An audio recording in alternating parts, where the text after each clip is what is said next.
Hey. Hey Anna, can you hear me okay? So, yeah, I can. Can you hear me? Yeah, absolutely. Yeah. Brilliant. How are you? I'm good. How are you doing? Really good, really good. We're having a good natter about all sorts of random stuff on here tonight. Oh, cool. And you got to see Nine tonight, right? Yeah, 409, yeah, the quiz episode. Yeah, that's a fun one. I really like that one. That's one of my favorites. So, Look, everyone's saying they'd be really rubbish at quizzes. So, are you a good quiz person? Like it random depends. knowledge? Depends. We used to play a 1984 version of Trivial Pursuit, which I think was always super fun because it was like sometimes you get questions that you absolutely would have no idea what the answers were. But also like they're in the sports category. If it was like the Olympics, it was like it had to be before 1984, so it was a lot Oh my easier. god. Tricky then, tricky. Yeah, no, it was kind of a random thing. But I don't know that I've done like any pub quizzes like that. Like I think that that's a bigger thing in the UK, isn't it? Like kind of a pub Yeah, like quiz type situation. Um, yeah. so I've participated in a couple of them here with people, but not recently. So. No, I mean I did ERP quizzes and I was still really bad at that, so that's if that says anything. Yeah, I've seen that stuff go around, and I probably watch this show more than any other human being on the planet, since I have to watch it over and over again to do my edits when I do the BTS stuff. So I still miss stuff.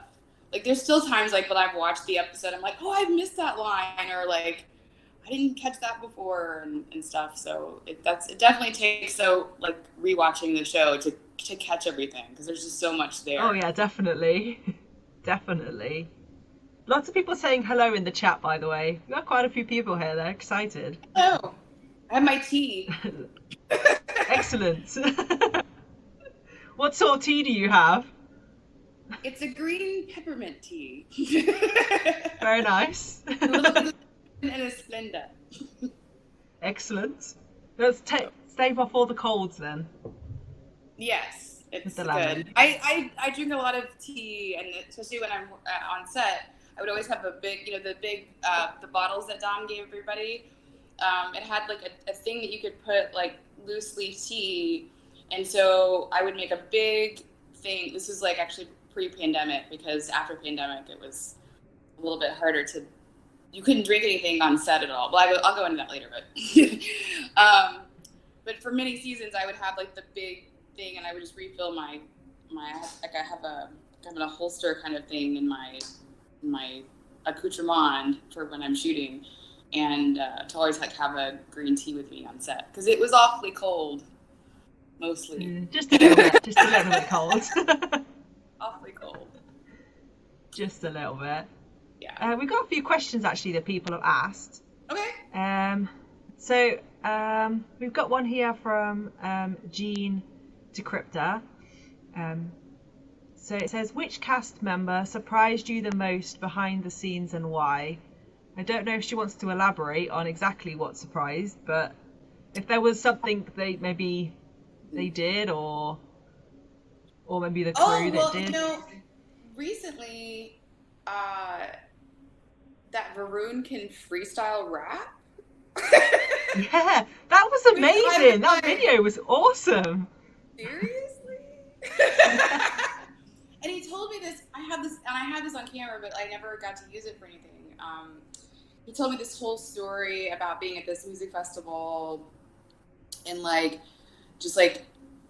just doing like a freestyle thing at one point, and like how he realized how much he like really enjoyed it, and it was like really freeing, and it was like there's just like a lovely like little story and stuff. And I was like I have no idea. That was crazy, wasn't it? Like I didn't even think that was him. Like if they wouldn't have videoed it and they'd have like just had the sound, I would never have believed that was him. Yeah, That was crazy. so that was surprising. I'm trying to think if there's anything early. I guess what's kind of surprising for me, I guess, I don't know, because I've been with them the whole time. They're just so lovely. I mean, like from day one, from the first time I met them, you know, on set, episode 1, season 1, because I was there the first day of shooting, episode 1, out in the rain. Because we shot all the stuff like when Wynonna gets off the bus. It was like the first thing we shot, like the first day. Oh wow. Was what's her name getting dragged and like the getting off the bus, not the bus part, but the getting off the bus and everything. And oh yeah, her, like kind of like becoming like she kind of had some kind of like kind of this supernaturally kind of thing when she kind of got up and had the crowbar and everything. That's the first thing we shot, and it was pouring down rain. Oh my god. Like so wet that I had to go borrow a hairdryer from the makeup and hair department to blow dry my coat because I was soaked through like 3 layers. Oh so wow. Can I borrow your hairdryer? But it doesn't look that wet. Like when you watch it, you can't see the rain, I don't think. Do they like film it in between rain or something? No, we just filmed Well, you can't see it. we filmed rain. Yeah. Wow. And there were times like where it was worse than others, but like it was really wet. And cold.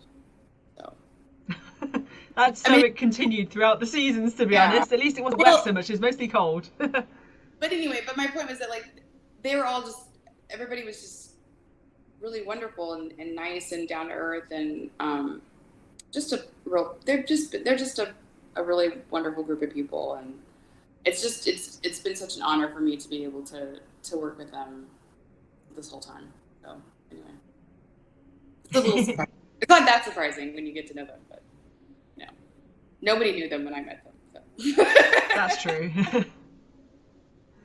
And there's a comment on here from Stacey. She says, loving the size of the vinyl collection in the background. I will get mine to that standard one day. Oh, that's not there even... There you go. Admiration. That's not even a little... There's a whole back room that has multiple shelves and then boxes. And my boyfriend is an audiophile. So he's actually right now at Record Store Day. And I could even and he'll pull stuff we have, and it's all vintage. It's all old. It's like he doesn't buy anything new because he doesn't see the point of it, because the way things are mastered now is different. But we do have, especially during quarantine, we've had late night dance parties. But he'll put on a record, we dance and stuff. It's really fun. So. That's nice though. Yeah. That's nice. She says you're making her jealous, so there you go. Sorry. Yeah, no, I mean he also just made his own record. I don't know where it is, where he put it. He had one. He also composes music, so he actually did some stuff for the season 3. My season 3 BTS. He did music for that, and as well as being my DP when I do interviews and stuff. So anyway, so he's also involved. That's cool. Family effort. Yes, exactly. There's another question here from Alyssa. She says, would we ever get the season 4 bloopers released? The thing about that is that what usually happens is the edit room in Toronto typically pulls bloopers as we go through the season, as they're pulling in footage and going through stuff and everything. And that's stuff that's done directly into the cameras that are shooting the show.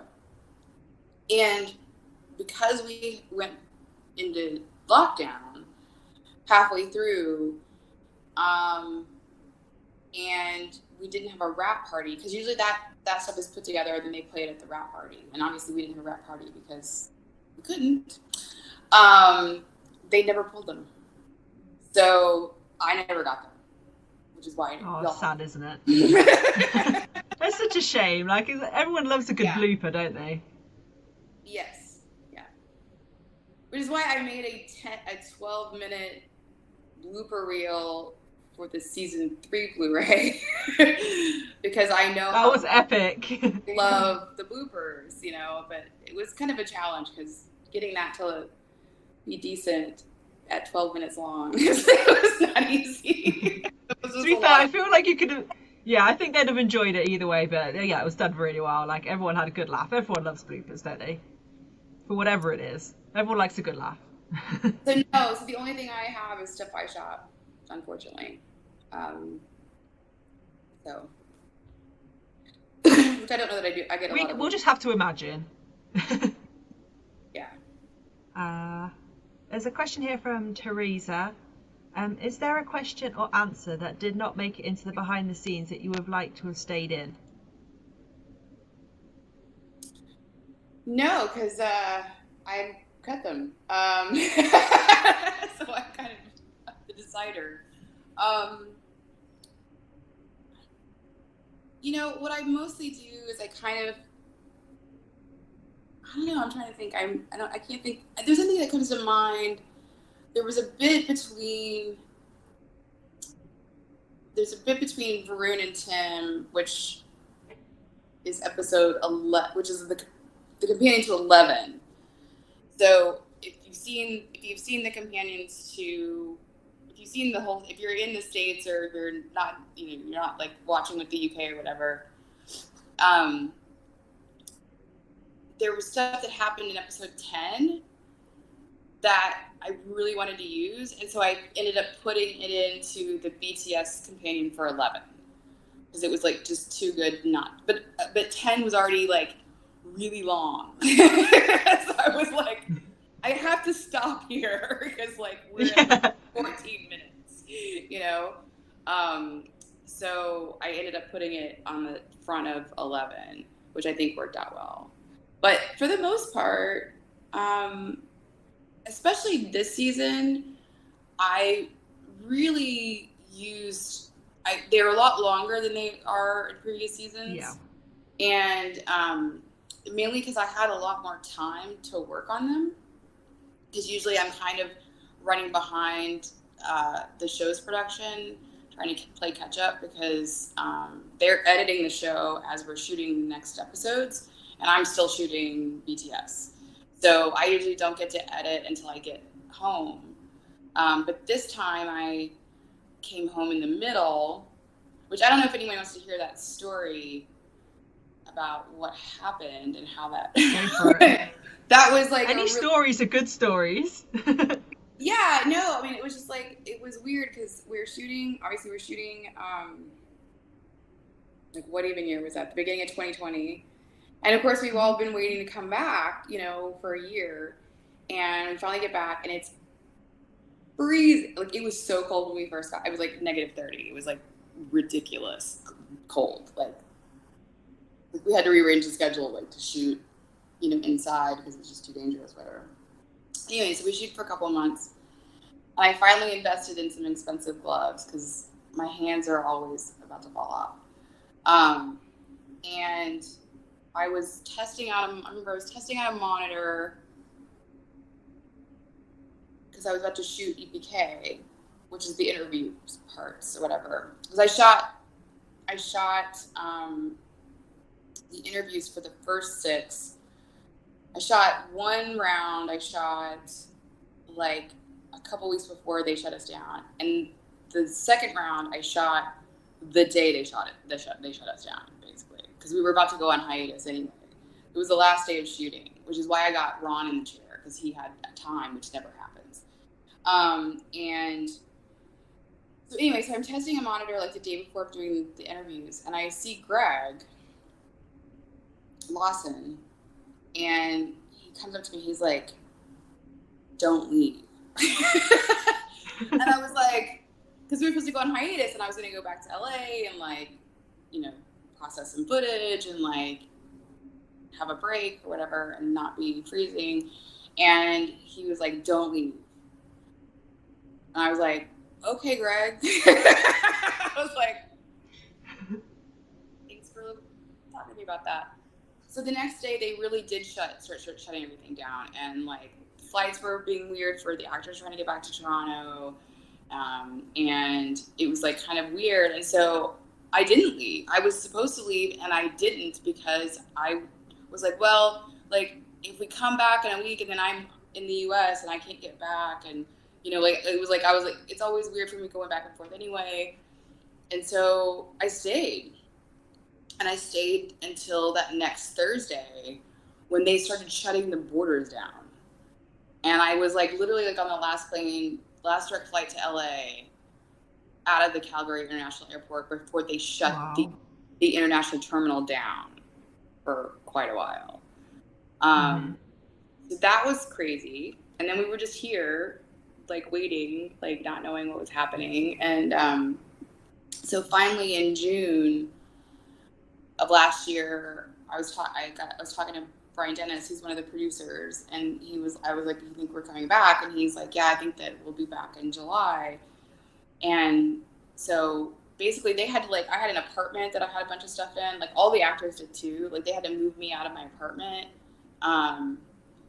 like all my winter gear and all that other stuff or whatever. Oh yeah, because it's a completely different season, of course. Yeah. Yeah, and I had weather season. They were storing it all in the production office, and so they had to get me another apartment, and like it was this whole thing, and I had to, when I went back, like nobody knew if I could get through because I'm the only. Of course, yeah. I'm literally the only American there.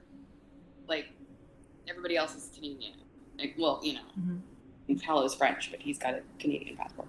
So, so I had to go when I flew in. I just had to I read every single thing on every website, trying to figure out could I get in, could I not get in, whatever.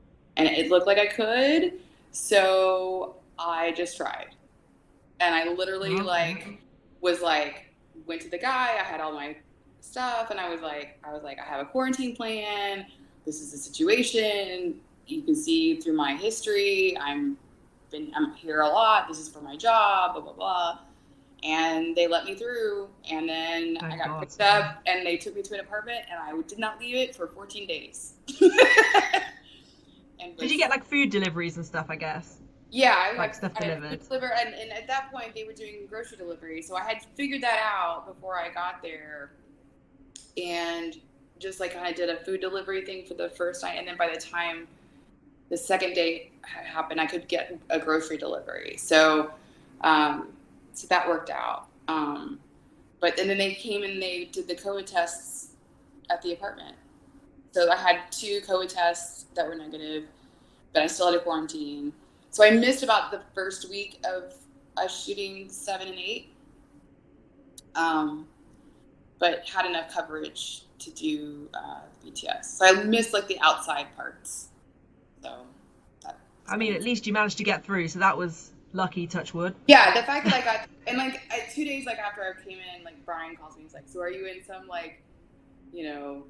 airport jail?" And I was like, I'm not. Did you have anybody were you very lucky and didn't have anybody on set that actually got COVID, or you didn't have any COVID scares or anything? Did you know? We had no cases. None. That's amazing. Yeah. That's really good. That's dedication.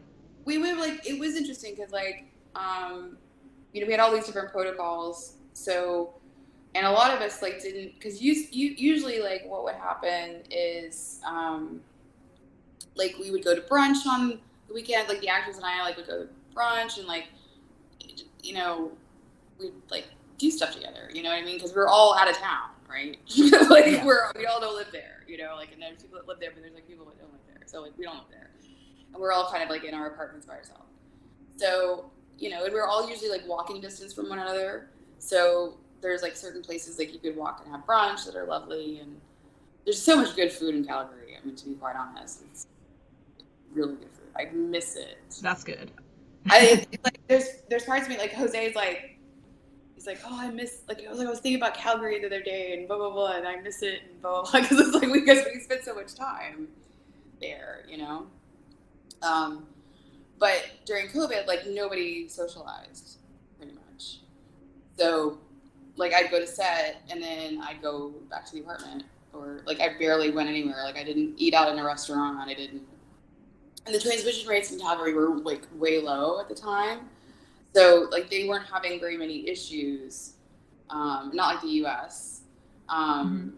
But and they had like outside seating, but even then I didn't want to be the one person. I didn't want to be the person that like it's not worth it in a way. Wasn't worth it. No. Yeah, like it was like no. Yeah. No, I agree. Pepper and the my friend Miriam, she's in the chat.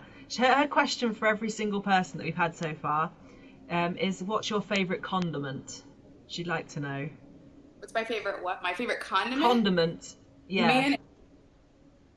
I think quite a few people have said that as well. I love mayonnaise. I could put mayonnaise on anything, and it's great. Mayonnaise is great on anything. There you go. She's happy now. Kevin asks, love to hear about some of the unusual places Allison had to hide in order to shoot some of the awesome behind the scenes content.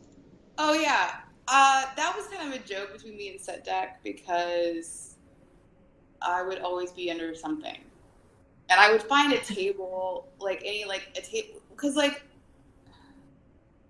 it's always like I always kind of like, for me to get close and like out of frame. I've been under the pool table at Shorty's. I've been like, there's pictures of me underneath the little kitchenette thing in BBD. I mean, it's just as well you're not really tall, isn't it? That you'd really have to like really crinkle yourself.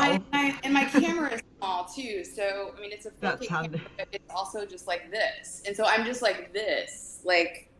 Do you get backache and shoulder ache? The worst, sometimes if I get in the position that's weird, like it's awkward, I can get sometimes, but mostly the hardest thing has been when it's like in like minus 20, and I'm talking Celsius, like when it's like minus 15,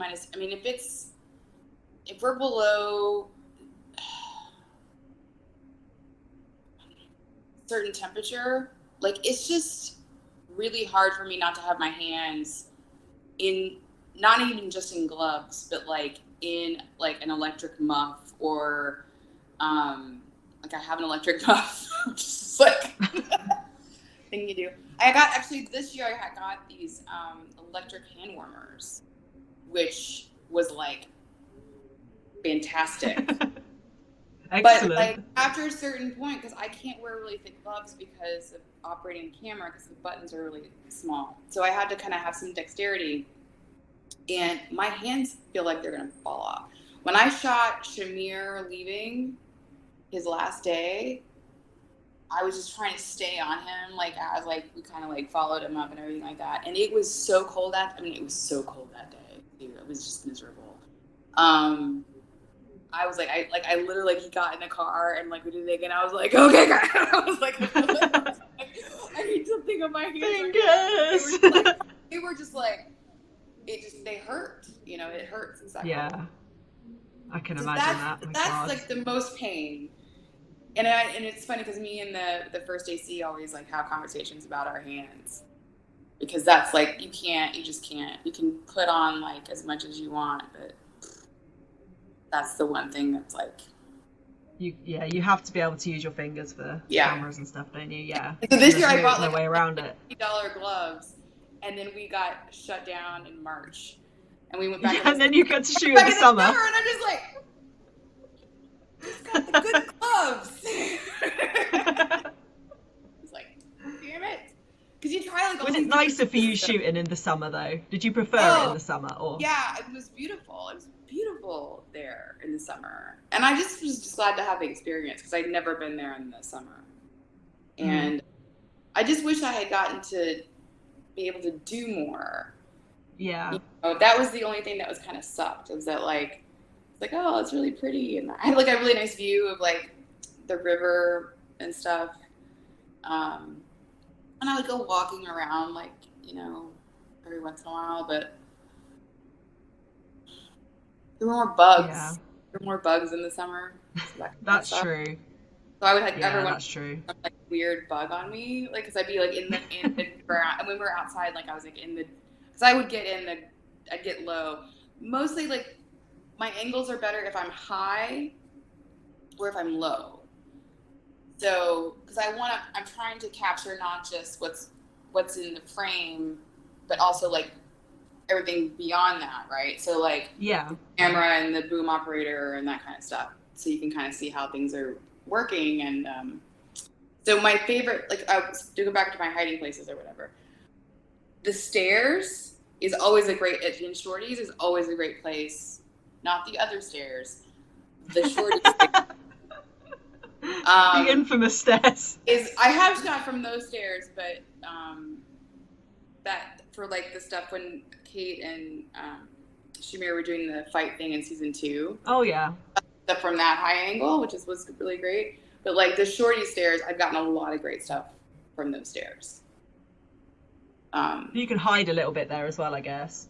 Yeah, I mean, I'm out of the way, which is great. Yeah. So a lot of times it's like me and the focus puller, who always needs to be able to see the shot. Like his angle is usually a good angle for me, and so Corey and I are usually like kind of like roaming around together, you know, just kind of like placing ourselves like we're out of frame, but like, you know, we have an eye line basically to the shot. So yes, stairs are really useful.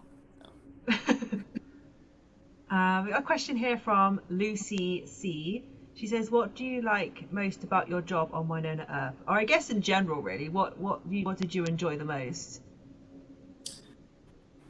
I like a lot of things about it. I mean, everybody, all the crew is fantastic and wonderful and super nice and funny and great. And, you know, and I really got interested in like operating the camera, which is like something that I actually taught myself for season 2. Season 1, I had another camera operator. And then figured out, like, I'm like, if I just learn how to do this, I can be there the whole time and get a lot more material. And it doesn't cost anybody anything, really, because I'm already on salary for IDW. So that was the whole plan, was that, like, if I just do this myself, then it's more economical for everybody, and that's why you get, like, so much material. It's why, because, like, in any other show, they'd have to hire like a camera operator, and that's expensive to have them there the whole time. I mean, are you working like 18-hour days then filming? Because obviously they shoot for all hours of the day, don't they, and night and everything. Yes, you literally there, or you just pick and choose which bits you want to go see? Yeah, I would have to, because I was doing so many other things. Because I would always have to. I'd be also like scheduling, like, when are we going to do the interviews and like the production for that, and like I'm kind of like the one who kind of manages like when like the still photography too. So like Michelle will come on, and she only comes on a couple of days, like in an episode, and we would talk to each other and decide like when she's coming, and then like also like the gallery shoot. It's like, when are we going to do that? And then that logistics and stuff, where I work with the ADs on how we schedule that, and then any other like press avails or anything else that we have to do like for press, or like scheduling the actors for stuff. And so, you know, there's a lot of like other stuff like that happens like over here, and then like just like, you know, processing the footage. And I send my footage to Sci-Fi and everybody, so they have it, and they do other stuff with it, but they have it. And so it's always like, it's me doing a lot of large data transfer, like in the middle of all that too, is that like I have to like get the stills uploaded, and like you want to hope you've got good Wi-Fi.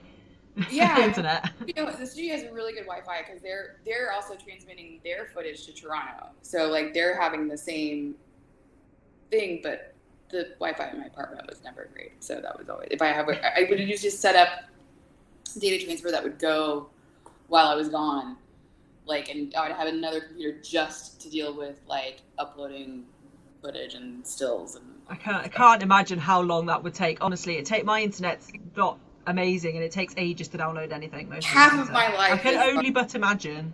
Yeah, half of my life is just dealing with large data transfers. Like, I swear to God. Oh my God. Like, ridiculous. I mean, I think that my last Wynonna drive that I got, because I have so much material from 5 years, is 20 terabytes, and it still doesn't have everything on it. Still doesn't have everything on it. Oh my god. Yeah. That's crazy. Although, to be fair, the amount of hours that you must film, that I can actually, in a way, I can imagine that, because it's high quality, it's high definition as well. Yeah, but I pick and choose, and then there's always other things going on in the background. Like this last time, like I was also planning all of the Kickstarter stuff, so that was like unfortunate because I had most of the heavy lifting done for it, and then I had to cancel all of it. Which made me sad. Good times. Thanks, it was COVID. gonna be super cool. But that's also like was a lot of logistical. So I deal with lots of weird stuff. They just give you all the jobs that are tricky and nobody else wants to do, Allison, is basically what you're saying, yeah? Pretty much. I'm really good at that. I know that feeling because that happens to me as well. You know how to do that. You can do it. Yeah. It's fun. So it's pretty much. So I got another question from Teresa. The funniest thing you witnessed behind the scenes? Funniest thing. Did anyone pull like pranks or anything like that? You know, like or something silly happen? Really, not really.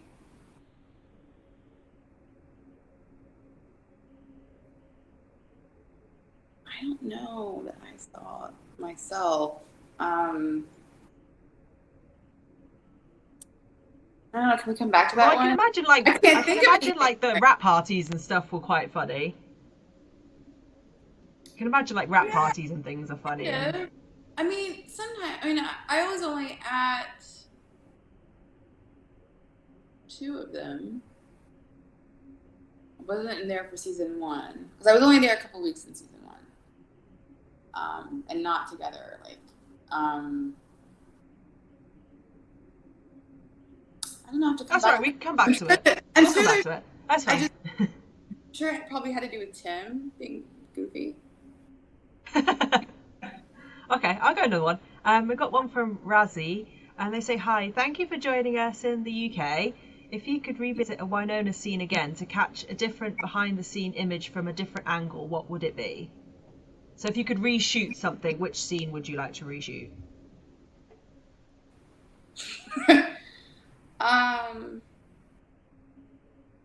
There's stuff I missed. There's stuff I wish I was there for that I didn't get to shoot.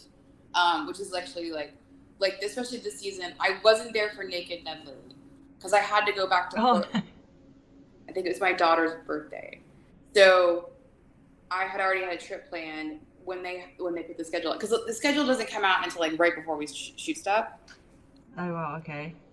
And I'd already like planned a trip to go back, I guess during that week or whatever when we were shooting, because we shot 3 and 4 first.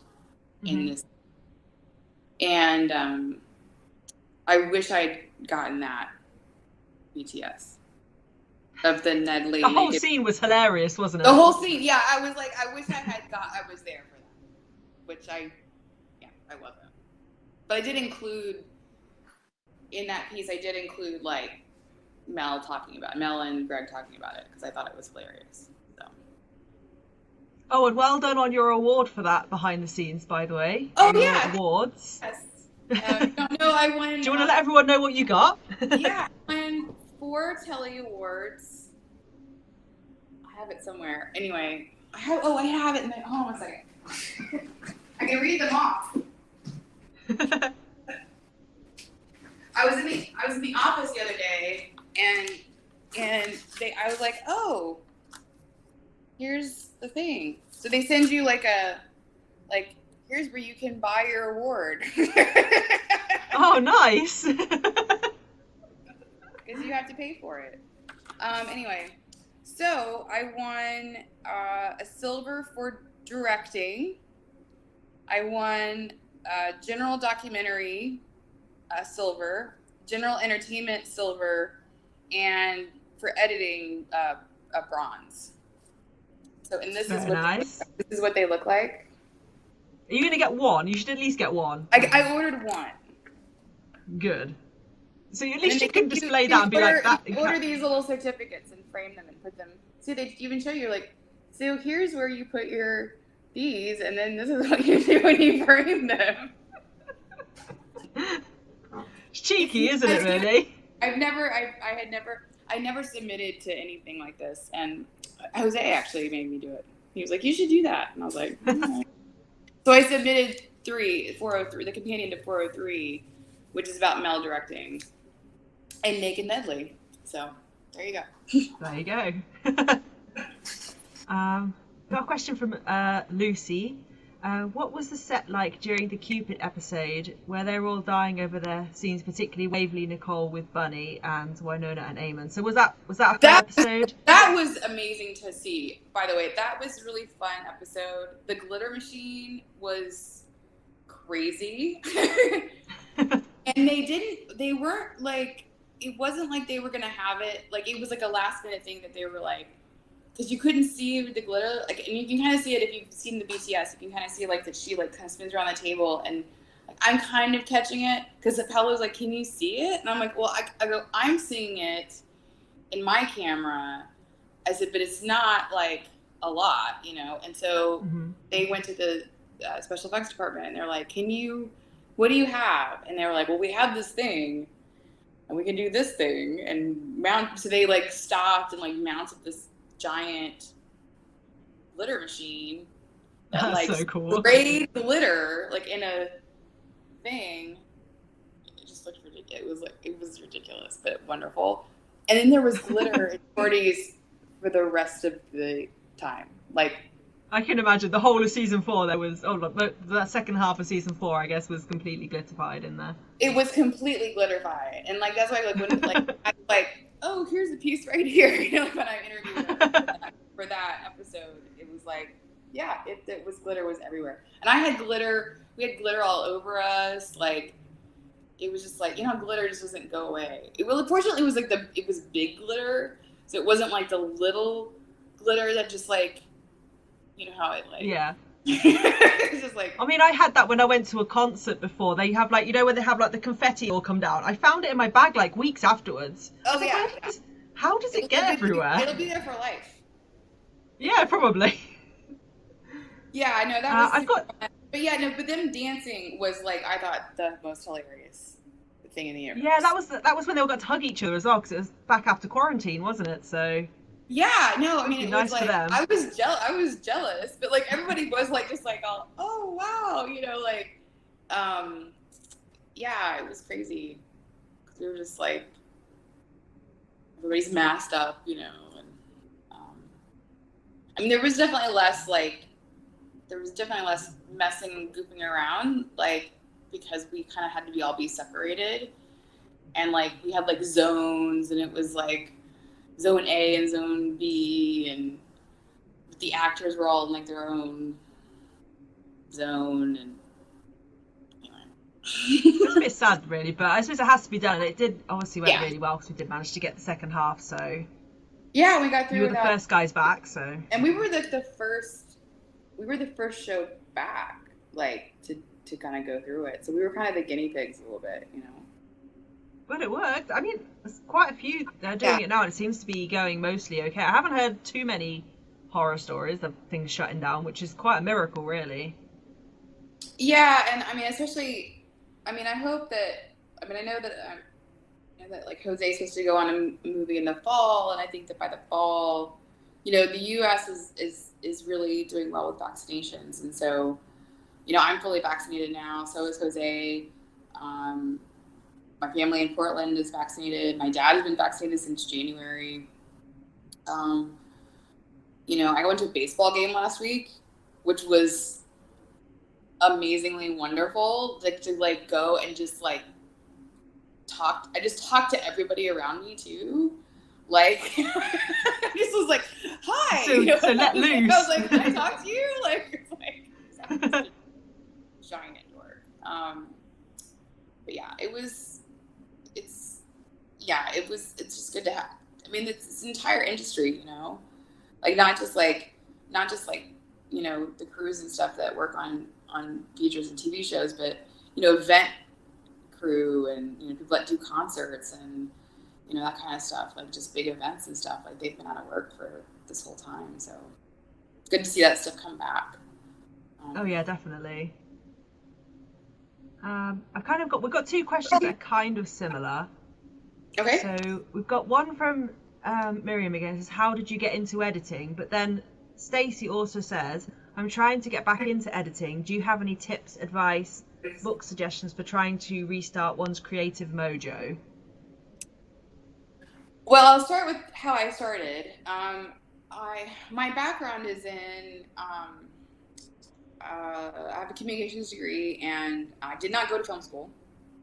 Right out of college, I worked at a commercial film production company when I was still in school, and then when I got right out of college, my first job was being hired as the office TA on The Faculty, which was a Robert Rodriguez movie that he directed. And I worked for Robert for 7 years. Because once I start something, I kind of stick around. So I worked for him for 7 years, and I managed all his facilities in Austin, Texas. We had our own stages and our editing facilities, and ended up owning our own camera equipment. We're the first people to shoot on the F900, which was the Sony camera. That was it was the first HD camera that came out. Wow. And we were the first people to shoot on it in the field. Lucas shot on it for episode 1, the prototype. But we were the first people to actually take it down to Mexico and shoot an entire film with it, which was interesting. I'll just say that. Well, to be the first is always interesting. In Mexico, with lots of famous people. Anyway, so I worked for him for 7 years, and then after I left Robert and Elizabeth, I started doing political media. So I did that for 8 years, which was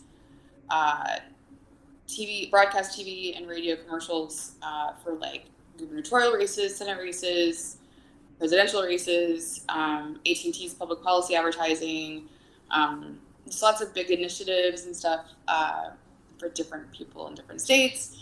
And that's where I learned how to edit, because I was my boss who owned the firm was in Buffalo, New York, and I was in Austin, Texas, and I would have an editor who would, push all the buttons and stuff. But I was the one being like, okay, now we're going to put this here, we're going to put this here. And I kind of was directing the whole process before we would get Joe on the phone, and then Joe would stream the spot and kind of make his notes. And there were some times when Joe couldn't get on the streamer to look at stuff, and I would just go ahead and cut it and then get it as close as I could get it to where I thought it was time for Joe to look at it before we made some decisions or whatever. And then we're talking for the most part 30-second spots. Sometimes I have a 60, but I'm working in a really short, which is actually kind of harder sometimes to do a shorter. Yeah, so you gotta be more picky. We have to get very succinct, and you have 30 seconds, and you don't really even have 30 because you got to have a disclaimer up for 4 full seconds, and then you've got to have a fades on either end. So the whole anyway. So I did that for 8 years, and I got to the point where my first few months of working for Joe, he was like, "Oh, you can edit for me." And so I started editing things where he wasn't on the phone, and I would just edit them. And then when I was close to being okay, now I need Joe to look at it, Mm-hmm. And he'd say a few things, and then we'd go on. So I got really good at that, that kind of thing. And then when I started working for IDW, I was like, why don't we? I was firstly the one who argued to make sure that we shot BTS. I was like, and I fought for it because I was like, you guys don't know this. I said, but you're going to need this.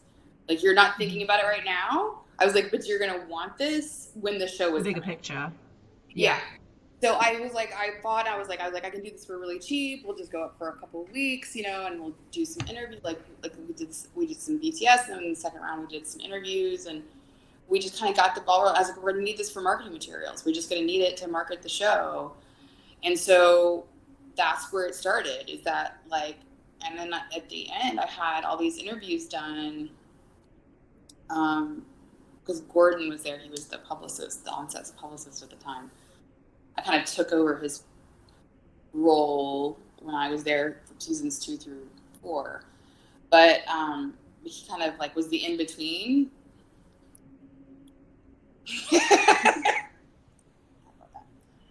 Anyway, so he kind of was the one who did the interviews for me in the back end. But I had all this material. And I was like, well, what if we, and it was all evolving. Like, it was like nobody knew what they were doing. We were all just like making it up as we go along, right? Like the whole thing was like, okay, like how are we going to market the show? Like, I don't know. Like, let's get them on Twitter. Like, okay, like I guess that worked. So I was like, well, what if we did this? And so we have these marketing materials that like I can put out on social, and we can like, have interviews and promotion for the show and everything like that.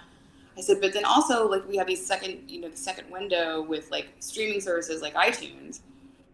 We have a season pass, and maybe that helps, like they've got extra content, maybe that helps drive sales for that, and that like basically pays for spending the money making the marketing materials, right? Yeah. So it all like kind of pays for itself, which is not about the editing at all. And Colleen totally got off the rails. Anyway, but that's how I started. And then so I would work with an editor up until last year. Last year I started doing stuff myself. Where I would kick Jose off the thing, and I'd be like, and I would always tell people what to do. Like, I'm like, okay, no, that needs to change. That needs to be faster. Move that 3 frames this way. It's almost just quicker doing it yourself, in a way. But it got to the point where I knew that I started knowing the platform enough to do it myself. So once I figured out how to do that, I was like, and I don't know how, I always have somebody, there's always something I don't know how to do. So I'm like, I can't figure this out or whatever. And then when I finish everything, I send everything to a studio in Portland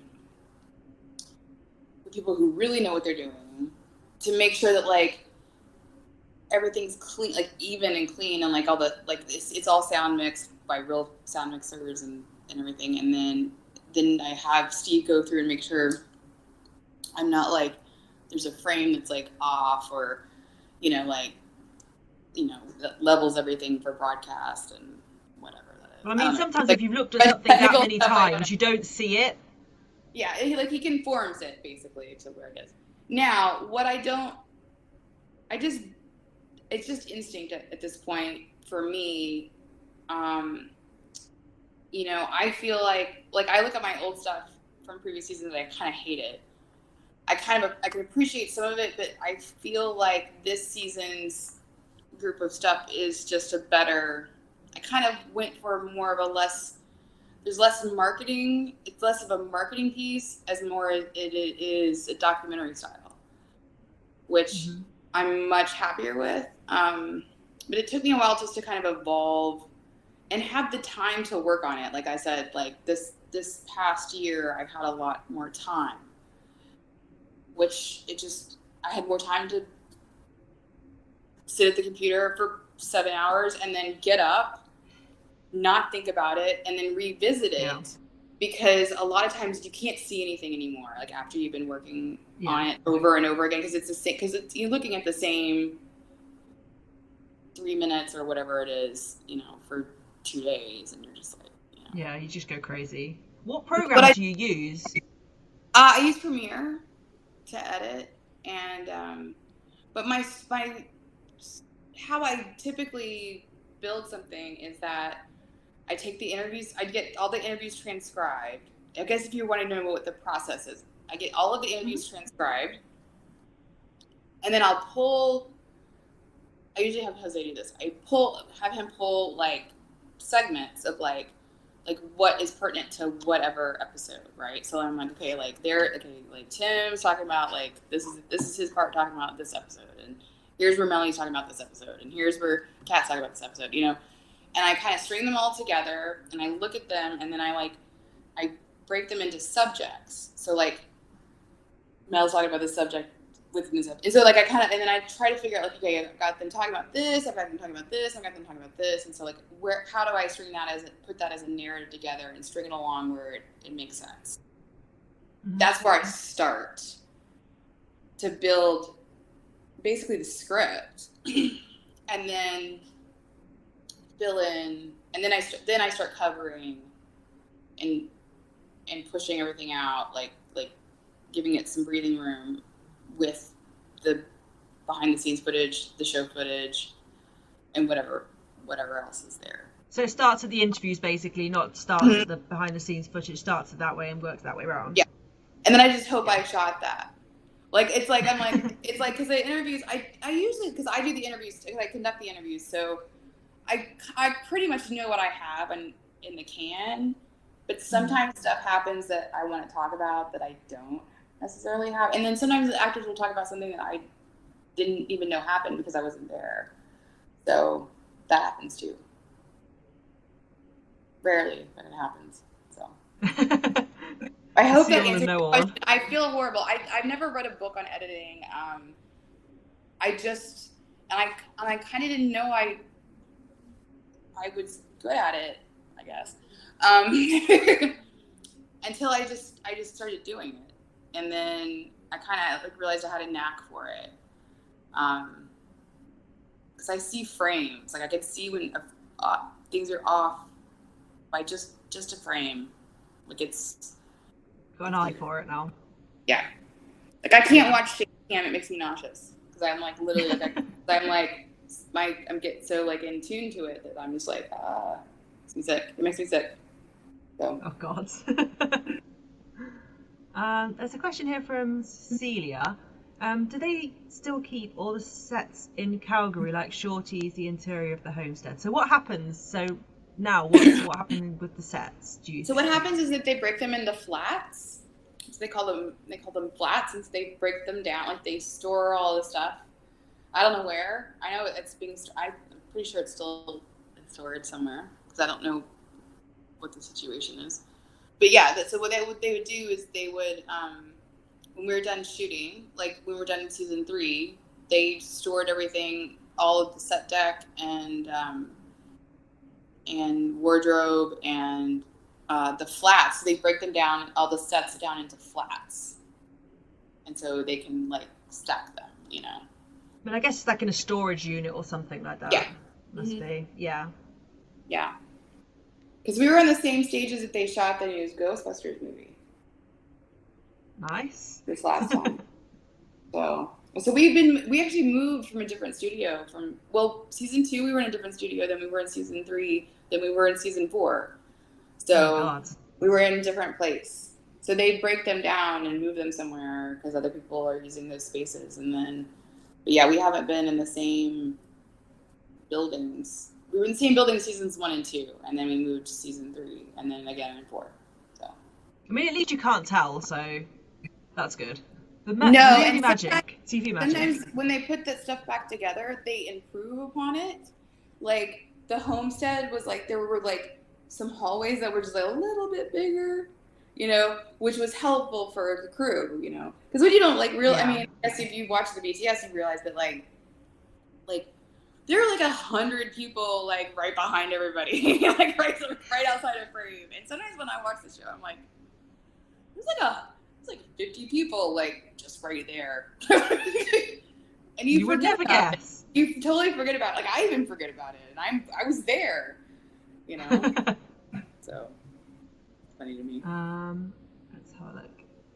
Chantal asks, will we get a season 4 Blu-ray Kickstarter? I don't know. No comment pass. Nobody has asked me to make it yet, so I don't know. Easy answer. Okay. Kevin says, what was it like for you at the first cast appearance after the show had aired back at San Diego Comic-Con in 2016?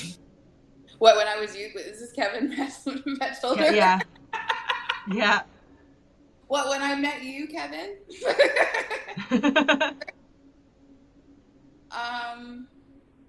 You know, it wasn't the first year that was surprising to me because the first year nobody knew who they were. And when I say that, I mean we all knew who they were, but like I didn't have to have security. I could walk them everywhere. Like it was like way easier. Okay. Mm-hmm. By season 2, I had to have a car. I had to have the van. Still didn't have the security. It was a little more complicated. By season 3, it was crazy, and they were doing so many press avails. Like we couldn't get arrested in season 1 with press. Like nobody cared. It was just like we couldn't get and by season 3, like all the major outlets like wanted us, and we were doing like all the big outlets. Shows how much growth there was, wasn't it? Really crazy. Yeah. So yeah, I mean that was different. It was just a whole different level, and also the logistics for San Diego got more complicated because they had I can show you, they had like so many more protocols that by the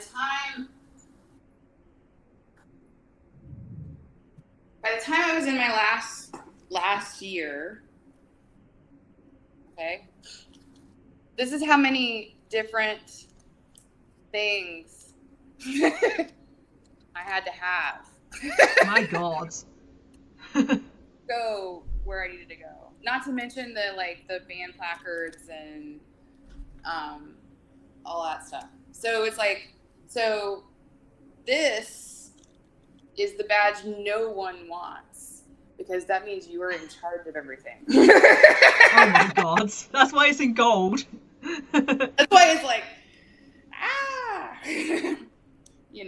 but then I have like the exhibitor badge, obviously the exhibitor badge, which means I can get in before everything opens. But this is also like, this means I can go anywhere, like literally. Mm. I can go backstage. I can be like anywhere. But that's you did this, and then now it's like, and this is if I was going to record something. So I also do camera last year too, because I'm a crazy person. So. Do you think you'll go to the next San Diego whenever it is on again, but just as like something else, or maybe just as a fan? They're doing a small one in November, which I'm not planning on going to. And I don't know. My ex-husband is a comic book writer, so I've been going to San Diego since like 2001. 2002. Wow. So, which has changed a lot. But it's just it's really complicated to go if you're not like, because we get hotel rooms through the exhibitors situation, and so like they're basically allotted earlier, and like it's the hotel rooms that are like the hardest part of all of it, to be honest. Anyway, but they're doing a small November, which I don't think there's a lot of comic book creators are going to that, and I think they think it's too soon, I just think that everybody thinks it's a little too soon for that. Maybe next year. I mean, it's a lot. It's the hardest I work. When I would have them, it would be the hardest I work all year. Like, no lie. It sounds stressful, though, to be fair. Up at dawn, done by midnight. I mean, it's like all day. Oh, God. On your feet all day as well. Yeah, because it's like hair and makeup starts at 8, and then we get in we all are done in, everybody gets in the car by 10 or, 11 or whatever. And we like have to drive all the way this way and all the way that way just to get across the street. It's just logistically crazy. And then you have to like hit all of the different scheduled avails, in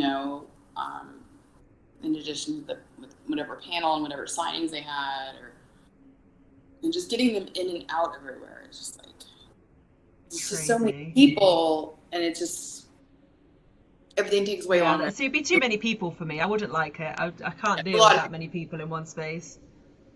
I can't deal with that. Even before the pandemic, I still couldn't deal with it.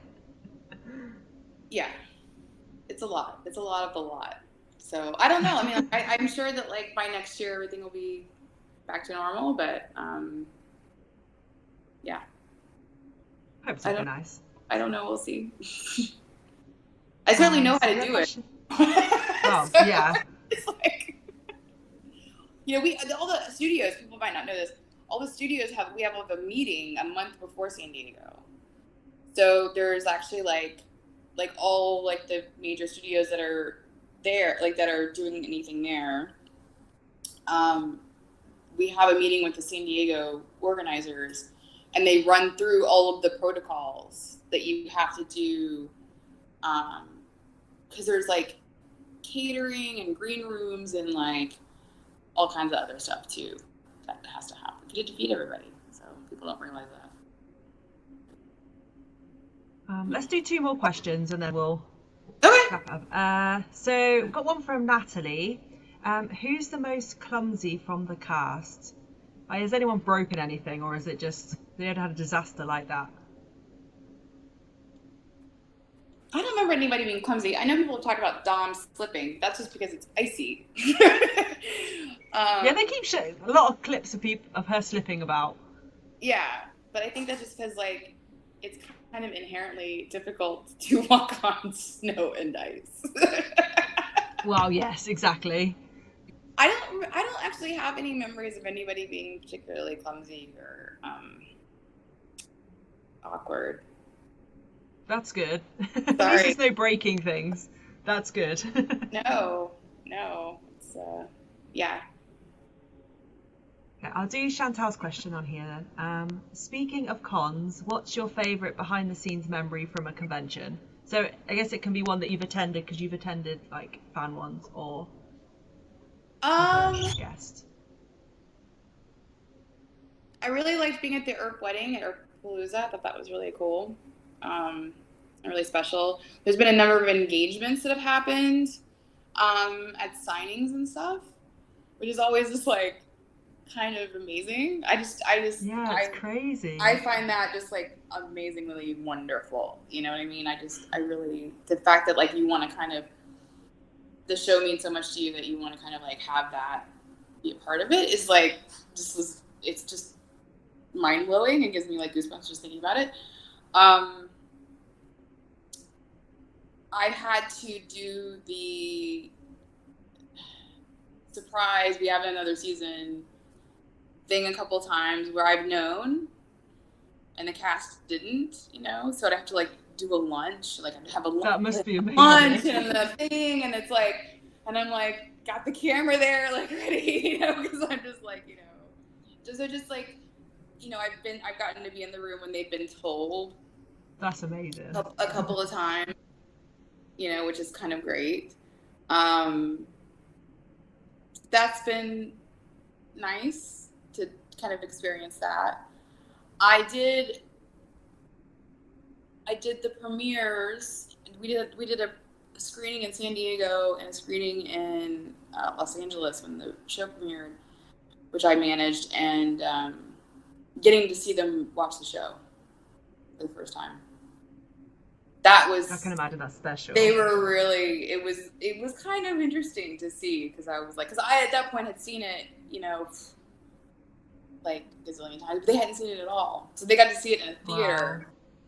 Wow. Oh my God, that must be scary. The first 2 episodes in a theater, you know, for the first time, which is like kind of crazy, but you know, kind of interestingly, like I kind of miss that innocence of the early years where we just didn't know any better. You know what I mean? It was just like, well, you know, I guess this is what we're doing. It was really fun. It was really fun to work with them and to build that and to be able to experience it with them as well. So yeah, I mean, that's a lot of years of your life really doing Wynonna Earp, so yep. Yeah. You've been Wynnona'd out now. Yeah. Because I don't just like, it's so funny because I was talking to Mel recently, like it was a few months ago or whatever, we were talking about something. She was like, had a comment or something, somebody said something to her that was kind of, it was like it was a person she knows, it wasn't like a fan or anything.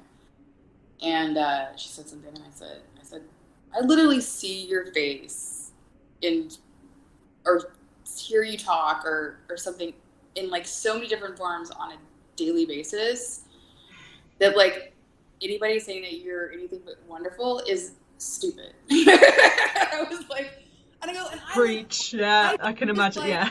I don't just like, know you on set and, see you or whatever. I'm like, I literally have you in my space every day, all the time. Like whether it's me correcting still photos or I'm editing an interview that you did, like screw that guy. You know what I mean? Like, I'm straight. Because I'm the expert on you. You literally see more than anybody else, I think, at some point. It was weird for me in season 2 because I had them in my life, like all day, every day, which I'm sure they didn't even realize. And I've talked to them about this since, but yeah, it was like, I have you guys, like, it's like I felt like I knew them more than I think I did because I had them every day, all day, every day for, months. Yeah, I can imagine. So, yeah.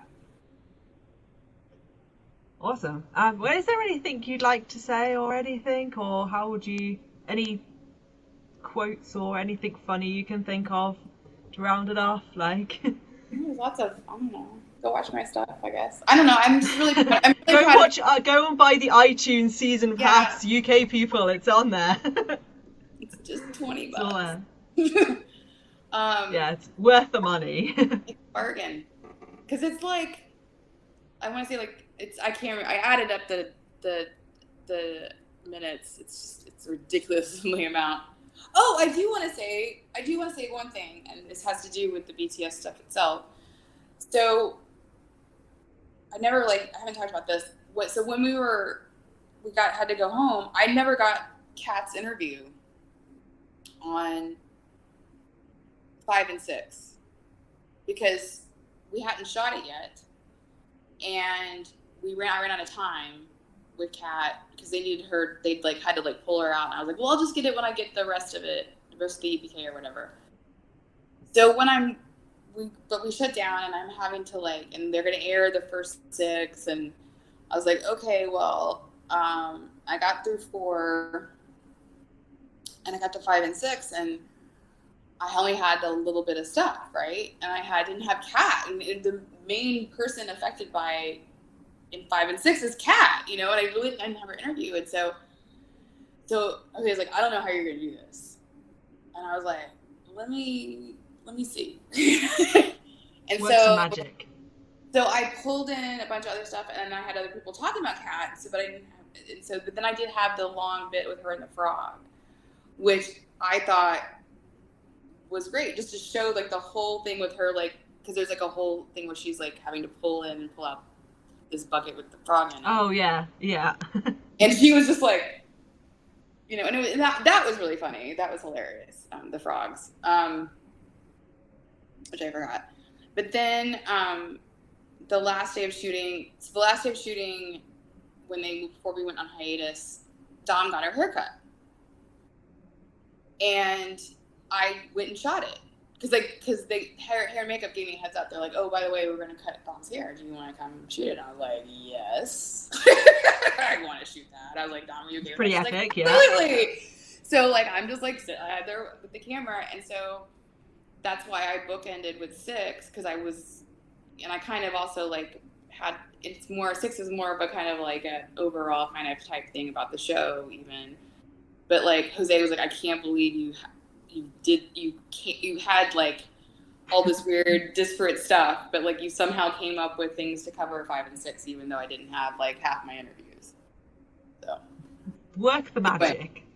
It worked. But that's why those are the way they are, is because it was just like, I was like, well, maybe if I start, like, I just go through the process of Dom's haircut, like as we go through the companion, like, we're just gonna go back to Dom. And then I had like a bunch of crew interviews, which ended up saving my life, and that I got those in the can because that was kind of a new idea I had, and it was very well received, and so much so that I made sure that I did more of that in the back half of the season.